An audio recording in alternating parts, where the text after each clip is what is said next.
మీ ఎలాంటి వ్యాపార ప్రకటనలకైనా వెంటనే మా ఛానల్ సంప్రదించండి.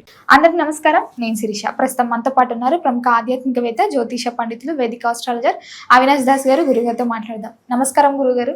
నమస్కారం అండి. ఓం నమ శివాయ, ఓం నమో వెంకటేశాయ. గురుగారు, దేవుణ్ణి రోజు పూజించకుండా కొంతమంది కష్టాలు వచ్చినప్పుడే ప్రత్యేకంగా పూజిస్తూ ఉంటారు. సో అలా చేయొచ్చు అంటారా? రోజు గుర్తు పెట్టుకుంటే చాలా బెటర్.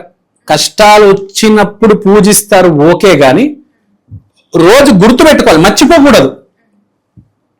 అసలు మర్చిపోయి దేవుడున్నాడు లేడు అని పాపాలు చేసేస్తూ ఉంటారు. దేవుడున్నాడు, మనం జాగ్రత్తగా ఉండాలి, పాపం పుణ్యం ఉంది అని గుర్తు పెట్టుకుంటే అది ఉంటది. ఏంటి పద్ధతిగా నడవాలి అని, దేవుడేంటి అని చెప్పి ఇష్టం వచ్చినట్టు చేస్తే అప్పుడు బ్యాడ్ టైం స్టార్ట్ అవుతుంది. అప్పుడు కష్టాల్లో మడి దేవుడి దగ్గరికి వెళ్ళాల్సి వస్తుంది. ముందే దేవుడిని గుర్తు పెట్టుకుంటే ఆ టైం రాదు కదా. సో ఎప్పుడైనా దేవుడిని గుర్తు పెట్టుకోవాలి, వేడుకునే అవసరం లేదు. గుర్తు పెట్టుకుంటే చాలు. అతనేం వేడుకోమని మీకు వాట్సాప్లో మెసేజ్ పెట్టలేదు కదా, అది గుర్తు పెట్టుకోండి చాలు. అతను ఉన్నాడని, ఒక ఎనర్జీ ఉందని గుర్తు పెట్టుకోండి. అది